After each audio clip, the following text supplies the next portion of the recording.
So hello everyone. हम लोग अपना चैप्टर कंटिन्यू कर रहे थे, चैप्टर नंबर 12 एटम्स। आज हमारा दूसरा लेक्चर है हमारे इस नए चैप्टर का, एटम्स का। तो hello everyone, my name is Vaibhav Tiwade, I am from triple IT city.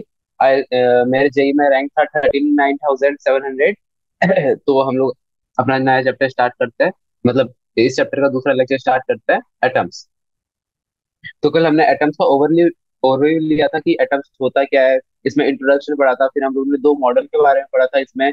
एक होता है जेजे थॉमसन मॉडल और एक होता है रदरफोर्ड मॉडल।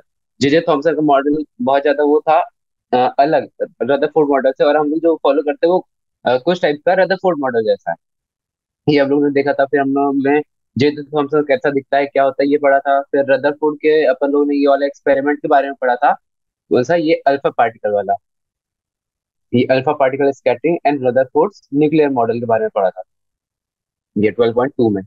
तो फिर हम लोगों ने इसको खत्म किया था। फिर हम लोग सब गोल्ड फॉइल वगैरह देखे थे। फिर हम लोग ने कुछ फॉर्मूला डिराइव किया था कि कितना फोर्स का मैग्नीट्यूड होगा। फिर हम लोग ने एक क्वेश्चन भी सॉल्व किया था, जिसमें जहां तक क्वेश्चन यही था, अ, हाँ ये था, what is the distance of the closest approach. इसका क्वेश्चन आने के थोड़े चांसेस रहते हैं, तो ये वाला एग्जाम्पल पे थोड़ा ध्यान देना है। तो हम लोगों ने कुछ कुछ फॉर्मूला वगैरह डिराइव किया था। फिर हम लोगों ने इलेक्ट्रॉन ऑर्बिट खत्म किया था कि अगर हमारे पास आर है तो हम लोग उसकी वेलोसिटी निकाल सकते हैं, और उसकी वेलोसिटी तो हम लोग उसका आर निकाल सकते हैं। फिर हम लोगों ने थोड़ी एनर्जी के टर्म्स से बात करी थी, काइनेटिक एनर्जी क्या होती है, पोटेंशियल एनर्जी क्या होती है, टोटल एनर्जी क्या होती है। फिर हम लोगों ने एक एग्जाम्पल सॉल्व किया था 12.3। तो ये पूरा फॉर्मूला बेस्ड क्वेश्चन था। फिर यूनिट कन्वर्जन था, और हमने वही फॉर्मूला अप्लाई करा था। फिर आज हमारा टॉपिक है 12.3, तो हम लोग आज यहाँ से स्टार्ट करेंगे एटॉमिक स्पेक्ट्रा। तो आज हमारा प्लान है, ये एटॉमिक स्पेक्ट्रा एकदम छोटा सा टॉपिक है, इसको फिनिश करेंगे। फिर उसके बाद Bohr model of hydrogen atom पे जाएंगे। जो बोर मॉडल है, आज हम लोग इसी को फॉलो करते हैं। ये रदरफोर्ड जैसा ही है कुछ कुछ, पर ये हम देखेंगे उससे कितना डिफरेंट है, उसमें क्या चेंजेस है, ये वो। तो चलिए स्टार्ट करते हैं आज का लेक्चर। तो आज का हमारा प्लान रहेगा कि 12.3 और 12.4 फिनिश करना है।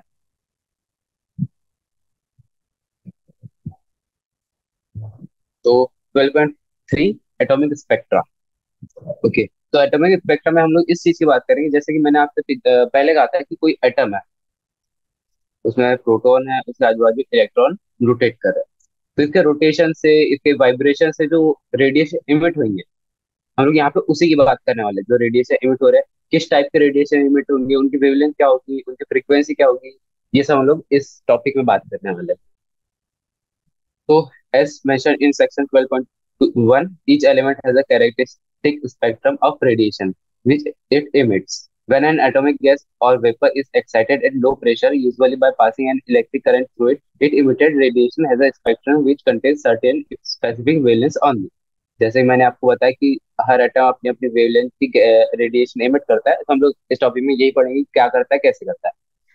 The spectrum of this kind is termed as emission line spectrum, and it consists of bright lines on a dark background. तो ये बता रहा है कि इसको ऐसे शो करते हैं जैसे आप ये डार्क लाइन देख सक रहे हैं, ये है उसकी वेवलेंथ, किसकी, emitted radiation. The spectrum emitted bye atomic hydrogen is shown in figure 12.4 12.5 emission lines in the spectrum of the hydrogen. जैसे ये हाइड्रोजन अपना एटम है, तो उससे कौन सी वेवलेंथ की रेडिएशन निकलेगी, ये देखो 91 एनएम है, 122 एनएम है, 365 एनएम है। तो क्या है, पर्टिकुलर एटम से पर्टिकुलर टाइप्स की ही रेडिएशन इमिट होती है। Study of emission line spectra of a material can therefore serve as a type of fingerprint for identification of the gas. जहाँ पे बहुत ज्यादा डीप बात लिखी हुई है कि जिस टाइप की गैस इमिट हो रही है, उससे हम लोग उस एटम के बारे में पता लगा सकते हैं। जैसे ये अपना हाइड्रोजन है, इससे ए टाइप की रेडिएशन, बी टाइप की रेडिएशन और सी टाइप की रेडिएशन इमिट हो रही है।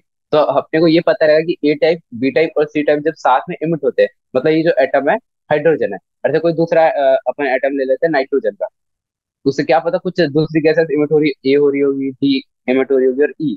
तो जब ये तीन का कॉम्बिनेशन होगा तो हम कंफर्म हो जाएगा कि यहाँ पे नाइट्रोजन का एटम है, यहाँ पे हाइड्रोजन का एटम। तो यहाँ पे यही बात लिखी हुई है कि it serves as an fingerprint for identification of the gas. When white light passes through a gas and we analyze the transmitted light using a spectrometer, we find some dark lines in the spectrum. These dark lines correspond precisely to those wavelengths which were found in the emission line spectrum of the gas. This is called absorption spectrum of the material of the gas. ये वही बता रहा है कि जब अपनी screen पे वो जो ब्राइट लाइन की बात कर रहे थे हम लोग, कंसिस्ट ऑफ ब्राइट लाइन, फिर उसके ऊपर से हम लोग ने एक गैस पास करी। We analyse the transmitted light using a spectrometer. फिर अपन लोगों ने स्पेक्ट्रोमीटर से एक लाइट इमिट करी, तो जो ब्राइट लाइन थी वो डार्क लाइन में इस टाइप के, जो हाइड्रोजन में जैसे यहाँ पे गिवन है, ये ऐसे टाइप के वो फॉर्म हो गए। तो यहाँ से हमको पता चला कि रेडिएशन कौन से एमिट हो रहा है। तो इसी की डेफिनेशन लिखी हुई है, इसको बोलते हैं एब्जॉर्प्शन स्पेक्ट्रम।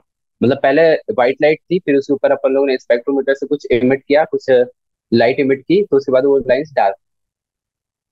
तो हम लोग आगे पढ़ेंगे कि किस टाइप की वेवलेंथ किस टाइप के एटम से रिलीज होती है। चैप्टर में आगे आएगा ये, यहाँ पे इस टॉपिक में एनर्जी लेवल्स, तो ये हम आगे पढ़ेंगे। तो स्टार्ट करते हैं 12.4। 12.3 में कुछ नहीं, उसने बस इतना बताया कि पर्टिकुलर एटम से पर्टिकुलर टाइप की ही गैसेस रिलीज होती है। तो हम लोग पढ़ते हैं अभी बोर मॉडल ऑफ हाइड्रोजन। पहले अपन ने पढ़ा था जीजे थॉमसन, फिर हम लोग पढ़ते थे रदरफोर्ड पे। रदरफोर्ड ने बहुत सारी चीजें एक्सप्लेन की थी, पर कुछ चीजें अभी भी एक्सप्लेन नहीं हुई थी। फिर उसके बाद आया बोर मॉडल। ये अभी तक माना जाता है ये वाला मॉडल, और ये बहुत ज्यादा अच्छा मॉडल था। मतलब एकदम क्लियर था इसमें। इन लोग बोर ने जो था, सारे क्वेश्चंस के आंसर बता दिए थे कि क्या कैसे हो रहा है ये सब। So the model of the atom proposed by Rutherford assumed that the atom consisting of a central nucleus and revolving electron is stable, much like sun planet system. जैसा कि मैंने कहा था कि रदरफोर्ड ने जो अपना एटम है उसको सन और प्लेनेट सिस्टम से कंपेयर किया था, कि जैसे अपने प्लेनेट सन के अराउंड रिवॉल्व करते हैं, वैसे इलेक्ट्रॉन फिर प्रोटॉन या फिर न्यूक्लियस के अराउंड रिवॉल्व करते रहते हैं। However, there are some fundamental differences between the two situations. While the planetary system is held by the gravitational force, the nucleus electron system being charged objects interact by Coulomb's law of force. We note that an object which moves in a circle is being constantly accelerated, the acceleration being centripetal in nature. According to classical electromagnetic theory, an accelerating charged particles emits radiation in the form of electromagnetic waves. The energy of an accelerating electron should therefore continuously decrease. The electron would spirally inward and eventually fall into the nucleus. 12.6 figure. तो यहाँ पे इन लोगों ने कहा, मतलब जब Rutherford ने अपना मॉडल दिया था, तो रदरफोर्ड का मॉडल हम लोग ड्रॉ करते हैं। उसमें ये था कि प्रोटॉन है और यहाँ पे जो इलेक्ट्रॉन है रोटेट कर रहा है। तो लोगों का ये कहना था, जब इलेक्ट्रॉन यहाँ पे रोटेट कर रहा है, जो अपनी अर्थ और सन जो होता है, ये हो गया अपनी अर्थ और ये हो गया सन, ये इसके अराउंड इसलिए रोटेट करते जाती है क्योंकि यहाँ पे एक सेंट्रीपिटल फोर्स लगता है। क्यों? क्योंकि यहाँ पे ग्रेविटेशनल अट्रैक्शन होता है, दैट्स वाई यहाँ पे सेंट्रीपिटल लगता है। तो ये इसके अराउंड ऐसे मूव करते जाती है, उसमें एक्सेलरेशन होता है, उसका कभी डेसिलेशन नहीं होता। पर उन्होंने कहा यहाँ पे तो कुछ है ही नहीं, यहाँ पे तो अपन लोग इलेक्ट्रोमैग्नेटिक रेडिएशन इमिट कर रहे हैं, इलेक्ट्रोमैग्नेटिक रेडिएशन इमिट कर रहे हैं, और यहाँ पे तो कुछ होता भी नहीं, और ऊपर से इसमें नेगेटिव चार्ज है और इसमें पॉजिटिव चार्ज है। तो एक टाइम आना चाहिए जब इसका एनर्जी डिक्रीज होते होते होते होते ये ऐसे रोटेट करा है, फिर थोड़ी देर में ऐसे रोटेट करेगा, फिर ऐसे रोटेट करके एक टाइम पे इसमें समा जाना चाहिए, क्योंकि ये नेगेटिव चार्ज है, ये पॉजिटिव चार्ज है। तो रदरफोर्ड इसको एक्सप्लेन नहीं कर पाए थे कि इसमें एनर्जी का जो है कहते हैं हमेशा एक्सेलरेटेड कैसे रहेगा, ये यहाँ पे जाके मिल क्यों नहीं पा रहा है। तो रदरफोर्ड इसका आंसर नहीं कर पाए थे। तो यहाँ पर दस such an atom can not be stable, तो एटम तो स्टेबल रहेगा ही नहीं, क्योंकि जब प्रोटॉन इलेक्ट्रॉन मिल जाएंगे तो सबको न्यूट्रलाइज हो जाएगा और अपना जो एलिमेंट है वो तो एग्जिस्ट नहीं करेगा। तो further, according to the classical electromagnetic theory, the frequency of an electromagnetic waves emitted by the revolving electrons is equal to the frequency of revolution. As the electrons spiral inward, their angular velocities and hence their frequencies would change continuously. So will the frequency of the light emitted. Thus, they would emit a continuous spectrum. In contraction of the line spectrum you actually observe. Clearly, Rutherford model tells only a part of the story, implying that the classical ideas are not sufficient to explain the atomic structure. तो Rutherford ने समझाया तो ठीक था, पर उनकी theory पूरी sufficient नहीं थी कि वो ये वाला जो हमने बताया कि उसमें एक्सीलरेशन कंटिन्यूअसली क्यों है, एक्सीलरेशन जो है वो कंटिन्यूअस क्यों है, क्योंकि जब ये अराउंड रोटेशन कर रहा है और ये रेडिएशन इमिट कर रहा है, तो एक टाइम आना चाहिए कि ये धीरे धीरे धीरे धीरे इसके न्यूक्लियस में समा जाना चाहिए, और पॉजिटिव चार्ज जो है नेगेटिव चार्ज के साथ मिलके इसको एटम को न्यूट्रलाइज कर देना चाहिए, और अपना जो एलिमेंट है वो बनना ही नहीं चाहिए। तो वो कुछ भी एक्सप्लेन नहीं कर पाए थे, तो हमारे जो बोर साइंटिस्ट है उन्होंने कुछ कुछ एक्सप्लेन किया था। तो चलिए यहाँ पे एक एग्जांपल है, उसको सॉल्व करते हैं। According to the classical electromagnetic theory, calculate the initial frequency of the light emitted by the electron revolving around a proton in a hydrogen gas। तो हो रहा है कि इनिशियल यहाँ पे इसने वर्ड यूज किया है, क्यों? क्योंकि अपन ने रदरफोर्ड की जो थ्योरी थी उसमें था ये उसका ऑर्बिट। इनिशियल इसलिए बोल रहा है क्योंकि जो सबसे बड़ा वाला ऑर्बिट है उसकी बात करेंगे, तो फिर अगर धीरे धीरे तो ये ऐसे ऐसे जाके इसमें समझ आएगा, तो इसलिए ये इनिशियल की बात कर रहा है, तो ये सबसे बड़े वाले रेडियस की बात कर रहा है। तो अपने को यही निकालना है, frequency of light emitted by the electron. तो अपने पास एक फॉर्मूला है। For example, 20.3, we know that the velocity of electron moving around a proton in hydrogen atom in an orbit of radius 5.3 into 10 to the power of minus 11 meter is to 2.2 into 10 to the power of minus 6 metre पर second. ये ऊपर वाले example से इसने data लिया है कि radius velocity कितनी होगी, जैसे कि यहाँ पे गिवन है, ये वेलोसिटी होगी और उसका रेडियस होगा इतना, और से इलेक्ट्रॉन की दूरी न्यूक्लियस से इतनी है, कितनी 5.3 into 10 to the power of minus 11, तो उसकी वेलोसिटी इतनी होगी। तो ये अपन ने 12.3 में कैलकुलेट कर लिया था, तो इसने इसका डायरेक्ट यूज करा। तो फ्रीक्वेंसी होती है 5। हाँ, ऐसे कुछ। तो ये अपनी वेलोसिटी हो जाएगी, v इज टू वेलोसिटी, ये 2 पाई आर उसका पाथ हो गया, मतलब टोटल इसका सर्कमफेरेंस हो गया 2 पाई आर, तो इसको डिस्टेंस ले लेंगे। और यहाँ पे फ्रीक्वेंसी मतलब 1/t होता, सॉरी 1/t, तो अपने उसको फ्रीक्वेंसी ले लिया। तो यहाँ पे अपना बेसिक वाला फॉर्मूला लेगा, speed is to distance upon time. तो यहाँ से फ्रीक्वेंसी आ जाएगी 2.2 into 10 to the power of 6 divide by 2 pi 5.3 multiply by 10 to the power of minus 11। तो यहाँ से नियरली आता है 6.6 into 10 to the power of 15 hertz.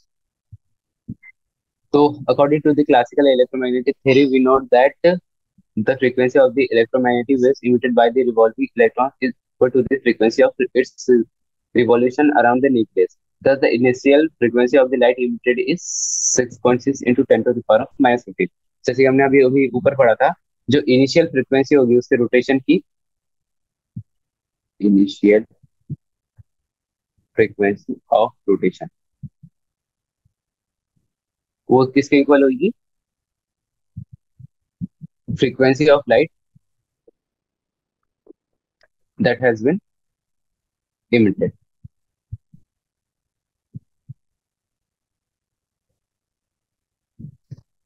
तो आगे बढ़ते हैं, अब यहाँ से अपने बोर मॉडल का डिस्कशन स्टार्ट होगा। It was Niels Bohr 1885 to 1962 who made certain modifications in this model by adding the idea of the newly developing quantum hypothesis. Niels Bohr studied in Rutherford's laboratory for several months in 1912। जो अपने bore थे उन्होंने Rutherford की laboratory में उनके documents और जो theory थी उस पर स्टडी की थी। He was convinced about the validity of Rutherford nuclear model. वो जो रदरफोर्ड का जो न्यूक्लियर मॉडल था वो उससे, ये रहा न्यूक्लियर मॉडल ऑफ रदरफोर्ड। ये जो मॉडल था, बोर ने इसके ऊपर स्टडी करी और वो कन्विंस थी कि हाँ ये मॉडल होगा, पर जो ड्रॉबैक था, चाह रहे थे कि उसको वो एक्सप्लेनेशन दे, तो वो उसका एक्सप्लेनेशन देंगे अपने क्वांटम हाइपोथेसिस से। Faced with the dilemma as discussed above, Bohr in 1913 concluded that in spite of the success of electromagnetic theory in explaining large-scale phenomena, it could not be applied to the processes to the atomic scale. It became clear that fairly radical departure from the established principle of classical mechanics and electromagnetics would be needed to understand the structure of atoms and the relation of atomic structure to atomic spectra.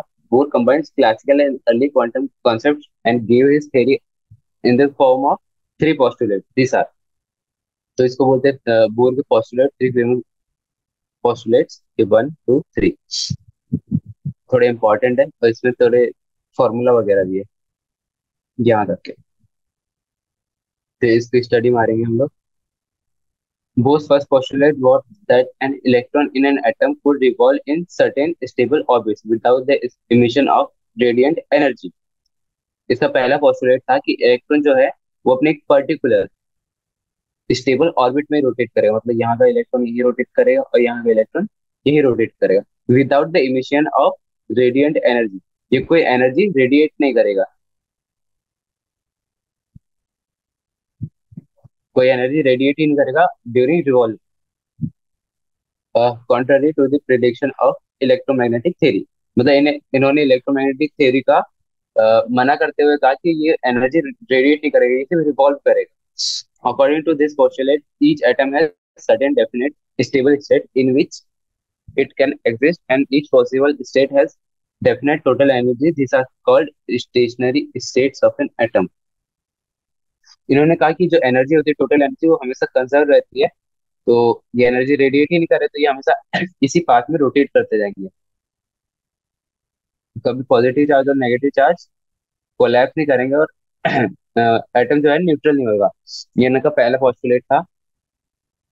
Bohr's second postulate defines these special, stable orbits. This postulate states that the electron revolves around the nucleus only in those orbits for which the angular momentum in some integral multiple of h by 2 pi।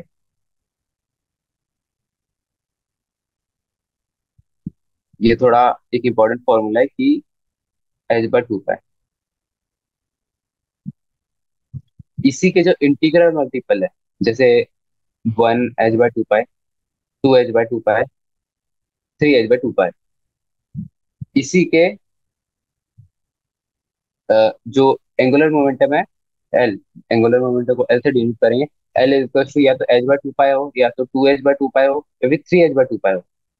इतने angular momentum से अपना जो electron है इसी orbit में rotate करेगा, ना ही इससे ऊपर होगा ना ही इससे नीचे होगा।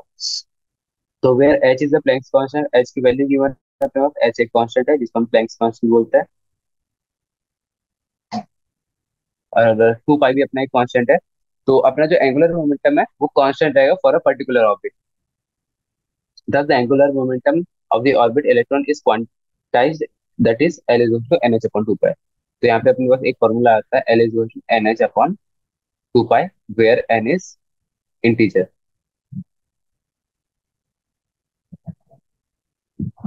इसका सेकंड पोस्टुलेट था। फर्स्ट था कि ये कोई एनर्जी इमिट नहीं कर रहा है, ये अपने ऑर्बिट में बस ऐसे ही घूम रहा है। फिर थर्ड वाला आता है पोस्ट हर्स्ट postulate incorporated into atomic theory the early quantum concepts that had been developed by Planck and Einstein। तो बोर का जो थर्ड पोस्टुलेट था वो उन्होंने प्लैंक थ्योरी और आइंस्टाइन की थ्योरी से लिया था।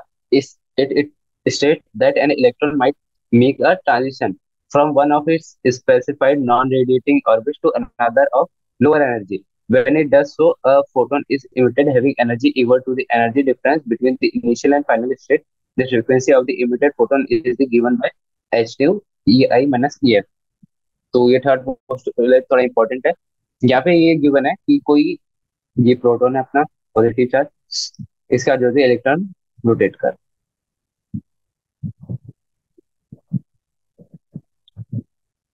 यहाँ का जो इलेक्ट्रॉन है वो अपने नीचे वाले एनर्जी, मतलब इससे नीचे ये जो लेवल है इसमें जंप कर सकता है, ऊपर वाले में नहीं, नीचे। ऊपर वाले एनर्जी में जंप नहीं कर सकता, नीचे वाले एनर्जी में जंप कर सकता है। तो इसको जंप करने के लिए क्या होगा, क्योंकि इसकी एनर्जी कम है और इसकी एनर्जी ज्यादा है, तो जब ये कम एनर्जी वाले ऑर्बिट में जंप करेगा तो इसमें से फोटोन रिलीज होना चाहिए कुछ एनर्जी का, जो इन दोनों का डिफरेंस होगा, एनर्जी डिफरेंस।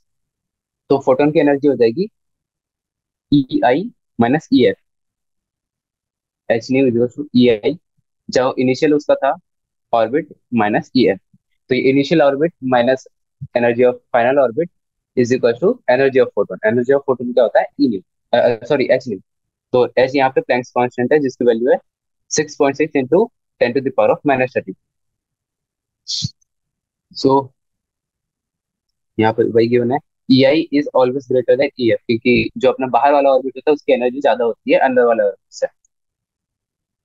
तो ये अपने तीन पोस्टुलेट हो गए बोर्ड के। तो अपने पास इससे दो इंपॉर्टेंट फॉर्मूला आया, एक आया L is equal to N H upon two pi, और एक आया H nu is equal to E I minus E F. तो अब यहाँ पे हाइड्रोजन एटम का एग्जांपल है, give the expression to determine the energy of different energy states, but then this equation requires the radius r of the electron orbit to calculate r. Bohr's second postulate about the angular momentum of the electron, the quantization condition is used. The radius of nth possible orbit thus found is, तो यहाँ से हम लोग को r मिला, r is होता है n square by m, h square by 2 pi 4 pi x naught upon e square, e square e to the power of 4। तो ये अपना फॉर्मूला आया रेडियस का यहाँ से, जो अपन ने लास्ट लेक्चर में पढ़ा था इससे, कि E square by 4 pi epsilon naught M V square. तो अपन ने इसको एंगुलर मोमेंटम वाले फॉर्मूले में वैल्यूज का पुट किया। हम्म तो यहाँ पे तीन फॉर्मूले यूज हुए इस रिलेशन को डिराइव करने के लिए। एक ये L is to N H upon two pi जो एंगुलर मोमेंटम है, और एक अपना रेडियस वाला फॉर्मूला। तो यहाँ से अपना रिजल्ट आता है R is equal to N square by M H square by 2 pi 4 pi epsilon by E square. तो अब नीचे चलते हैं। Total energy of electron in the stationary states of the hydrogen atom can be obtained by substituting the value of orbital radius in equation 12.4। तो यहाँ से total energy आती है अपने पास in N orbit of an electron minus of M E to the power of 4 upon में एक N square epsilon naught square H square. तो यहाँ पे अपना एम का वैल्यू पुट करेंगे, ई का वैल्यू पुट करेंगे, इन कांस्टेंट है, एट भी कांस्टेंट है, एन अपना वेरिएबल है, एप्सिलॉन नॉट और एच ये दोनों कांस्टेंट है। तो यहाँ से टोटल ई एन का वैल्यू आएगा minus of 2.18 into 10 to the power of minus 18 upon N square joule. तो जूल को हम लोग ईवी में कन्वर्ट करेंगे, तो एनर्जी आ जाएगी अपनी minus of 13.6 upon N square eV. तो ये जो एनर्जी है nth ऑर्बिटल की एनर्जी, जो अपना n था वो अपना तो इंटीजर था, इंटीजर। तो एनर्जी ऑफ एन ऑर्बिट जिसका n वेरिएबल है, n हो जाएगा plus minus one plus minus two plus minus three. तो अपन लोग n की वैल्यू चेंज कर जाएंगे तो अपने पास अलग अलग ऑर्बिट की अलग अलग एनर्जी ऑब्टेन होगी।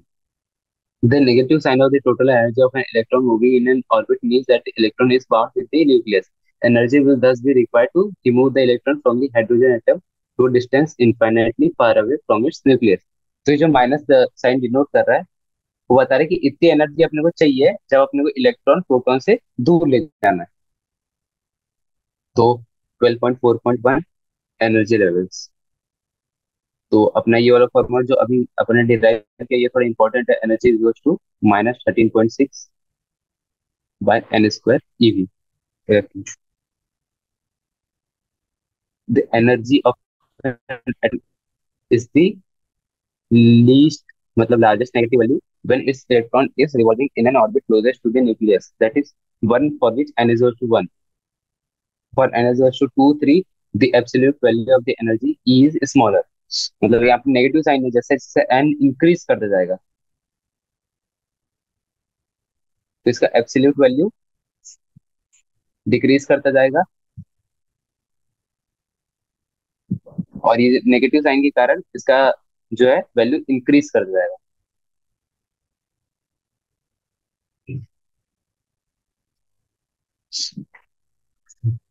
Hence, the energy is progressively larger in the outer orbits. मतलब इन नेगेटिव साइन के कारण जो एनर्जी है बाहर वाले ऑर्बिट में ज्यादा होगी और अंदर वाले ऑर्बिट में कम होगी। As the energy is progressively larger in the outer orbit, the lowest state of an atom is called the ground state। जहाँ पे n की वैल्यू अपनी 1 होगी उसको बोलेंगे हम लोग ground state.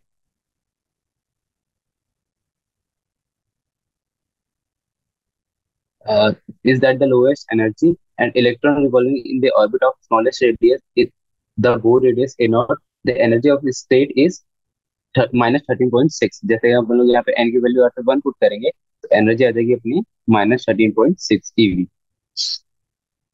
It is called ionisation energy. जो अपनी n = 1 पे जो एनर्जी होती है उसको बोलते हैं हम लोग ionisation energy of an hydrogen atom. This prediction of the Bohr's model is an excellent agreement with the experimental value of ionisation energy. तो ई की जो वैल्यू है वो आयोनाइजेशन एनर्जी के साथ मैच कर गई। तो इनका जो थियरी था उसको मान लिया गया।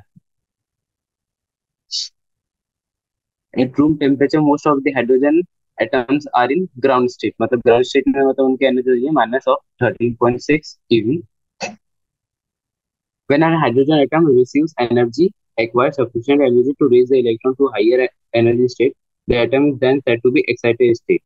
So equation 12.10, n is equals to the energy E2 is -3.4 electron volt. जब यहाँ पे अपन n का वैल्यू 2 रखेंगे, E is equals to minus of 13.6 divide by n square. जब n की वैल्यू 2 रहेगी तो E की वैल्यू आ जाएगी -3.4 इलेक्ट्रॉन वोल्ट।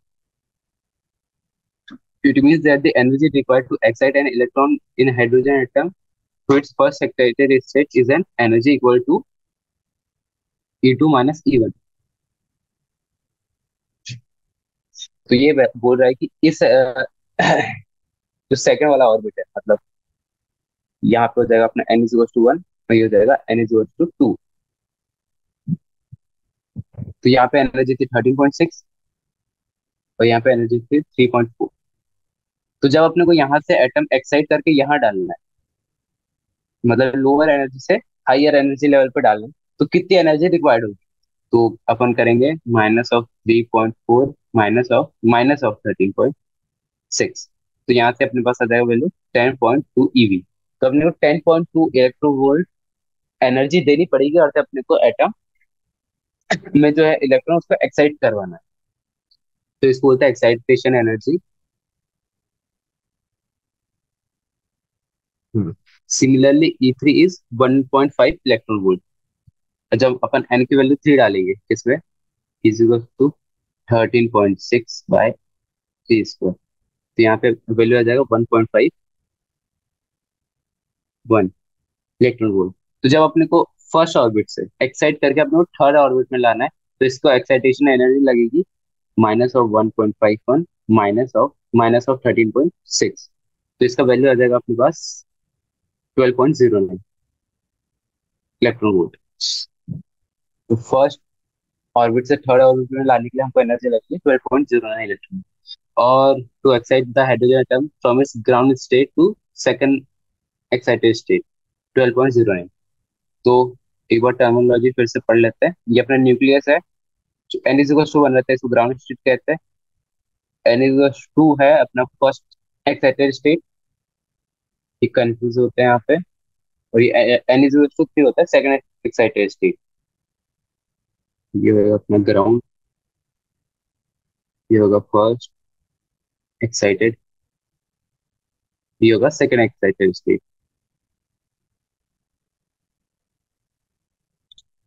तो यहाँ पे कंफ्यूजन हो जाता है कि जब n = 1 है तो ये फर्स्ट एक्साइटेड स्टेट होगा, नहीं ऐसा नहीं होता है।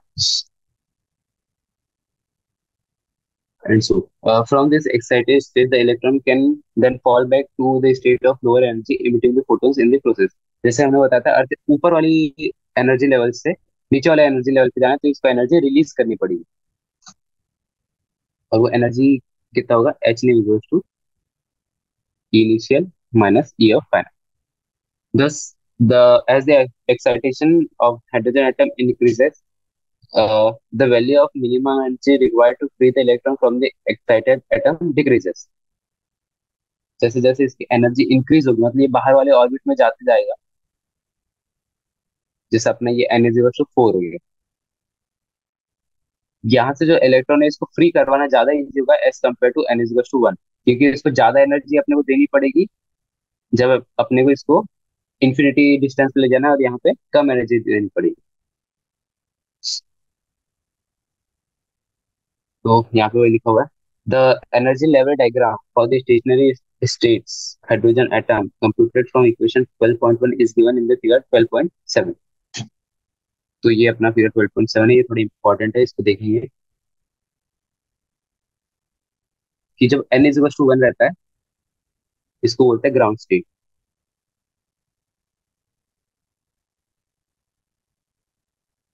ग्राउंड स्टेट, यहाँ पे एनर्जी कितनी थी, -13.6 इलेक्ट्रॉन वोल्ट। फिर जो अपनी फर्स्ट एक्सरसाइज स्टेट थी,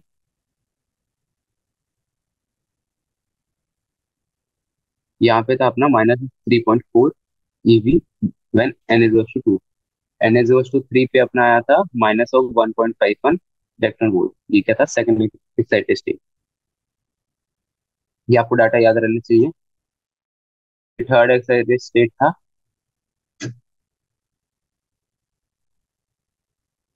-0.85 electron volt when n is equal. The highest energy state corresponds to n is equal to infinity and has an energy of 0 electron volt। तो जब यहाँ पे इस फॉर्मूले में कौन सा, ये वाला E is equal to 13.6 by n square, n की वैल्यू इन्फिनिटी होगी, तो अपना जो होल टर्म है एनर्जी कितनी हो जाएगी, 0। मतलब जो अपना n is equal to infinity, जो अपने न्यूक्लियस से बहुत ज्यादा डिस्टेंस पे उसको एक्साइट कराने के लिए जो एनर्जी है वो 0 रिक्वायर्ड है, क्योंकि उसको कोई न्यूक्लियस का अट्रैक्शन ही नहीं होगा, that's why. Observe how the energies of excited state come closer and closer together as n increases. अब हम लोग 12.5 स्टार्ट करेंगे।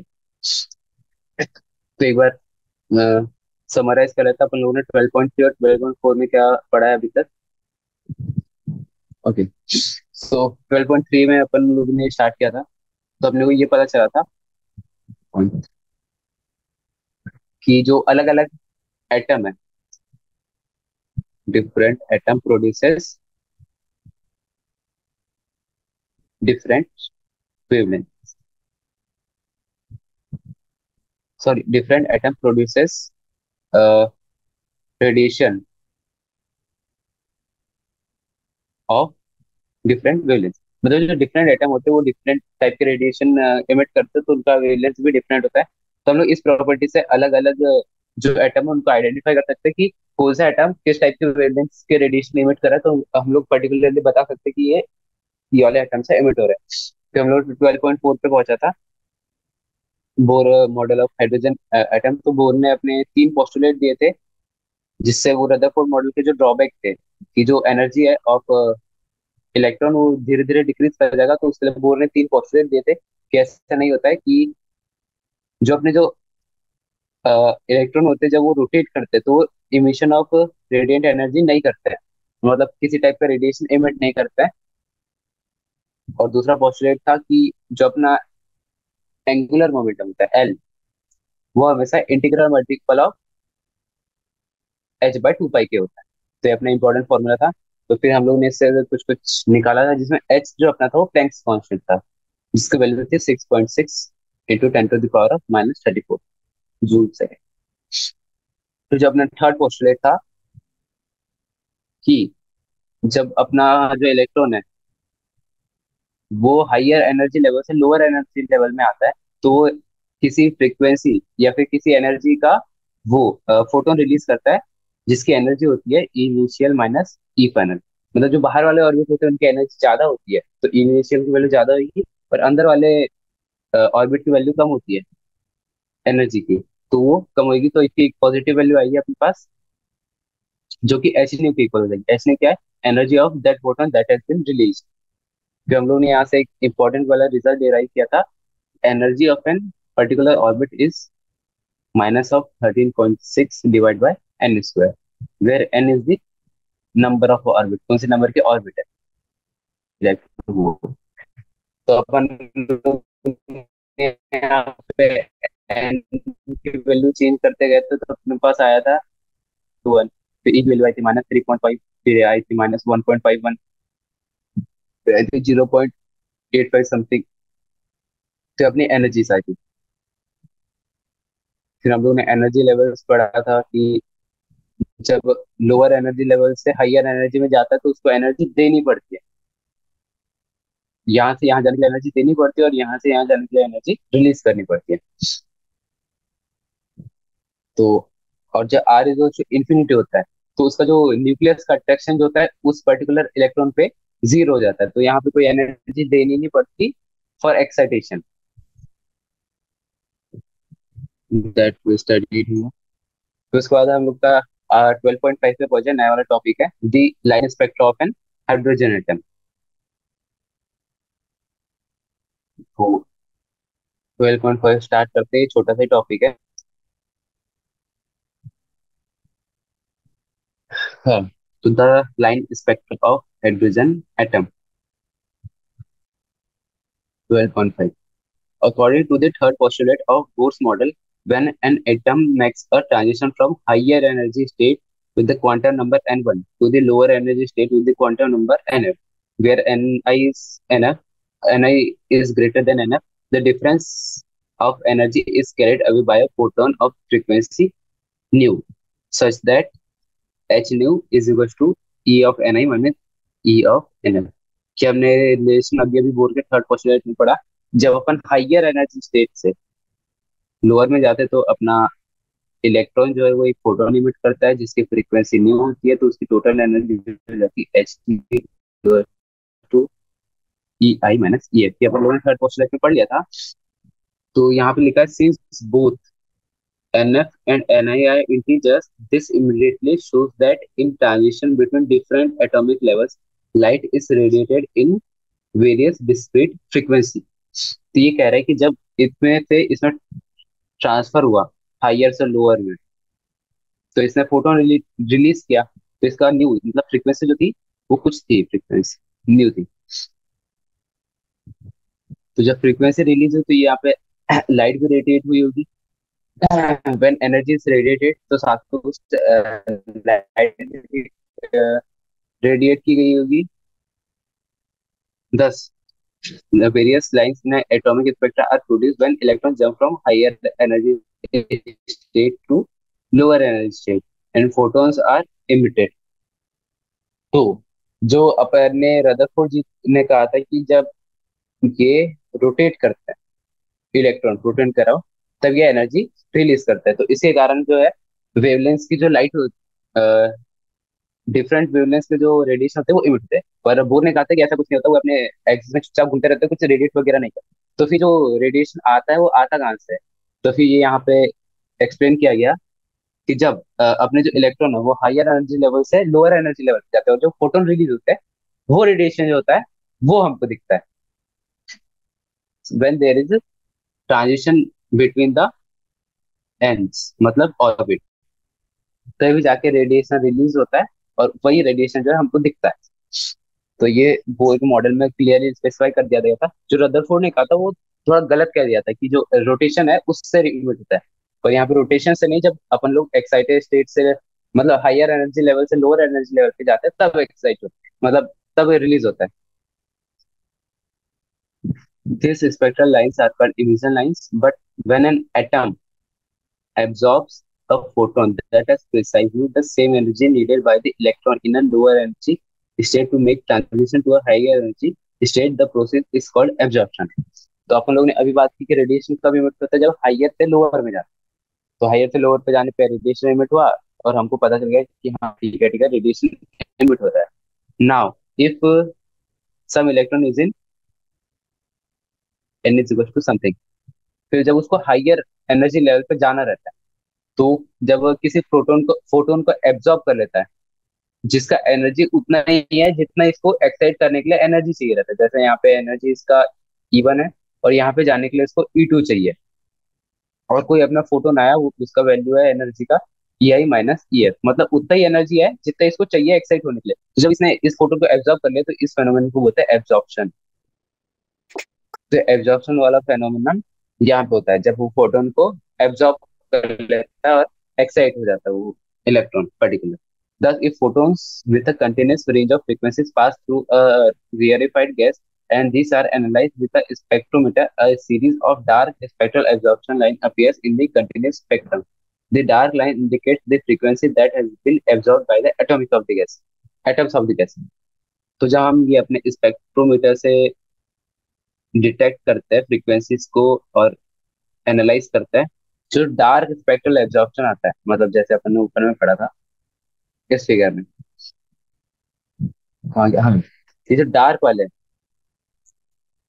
ये जो है, ये जो एनर्जी है वो एब्जॉर्ब कर लिया गया किसके थ्रू, डिफरेंट इलेक्ट्रॉन्स के थ्रू, ताकि वो एक्साइट कर रहा है। तो यहाँ पे ये लिखा हुआ है, the series of dark spectral absorption line appears in the continuous spectrum, इनके जो अपने इलेक्ट्रॉन है वो उसको एब्जॉर्ब कर पा रहे। The dark line indicates the frequency that has been absorb by the atoms of the gas.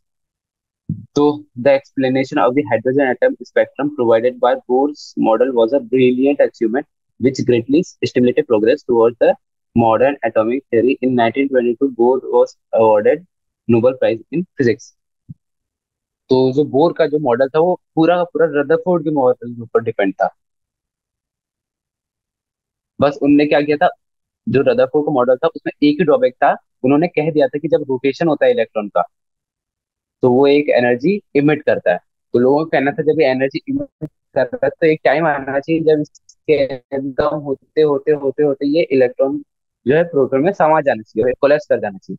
और अपने जो बोर ने कहा था, ये जो अपने को रेडिएशन इमिट हो रहा है, ये इसके रोटेशन के कारण इमिट नहीं हो रहा है, जब ये रोटेशन करता है तो कुछ इमिट ही नहीं करता है। ये जो अपने को रेडिएशन मिल रहा है वो है ट्रांजिशन के कारण।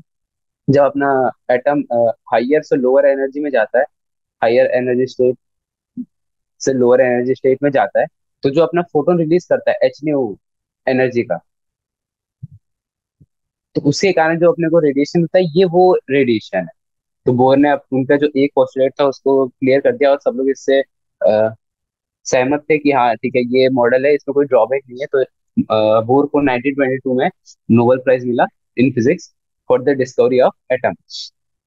तो रदरफोर्ड और बोर को मॉडल लगभग लगभग सिमिलर था। जे जे थॉमसन का इसलिए कंसिडर किया जाता है क्योंकि उन्होंने पहली बार हिम्मत की थी कि स्ट्रक्चर ऑफ द एटम देने की, क्योंकि इससे पहले किसी के पास आइडिया ही नहीं था कि मतलब ऐसा कुछ हो सकता है एटम का स्ट्रक्चर वगैरह। इसलिए जे जे थॉमसन के मॉडल को भी कंसिडर किया जाता है। तो अभी हमने तीन पढ़ा है मॉडल। तो अगला टॉपिक अपना 12.6 de Broglie's explanation of bourse second postulate of quantization. तो अपन लोग यहाँ पे जो बोर का सेकंड पोस्टुलेट था कौन सा, L is to N H upon 2 pi, इसके बारे में अपन लोग पढ़ेंगे 12.6 में। तो ये वाला अपन टॉपिक कल कंसिडर करते हैं, कल स्टार्ट करेंगे। तो उसके बाद कुछ एग्जांपल से हम नेक्स्ट लेक्चर में फिनिश कर देंगे। Okay so everyone, thank you, bye, have a good day.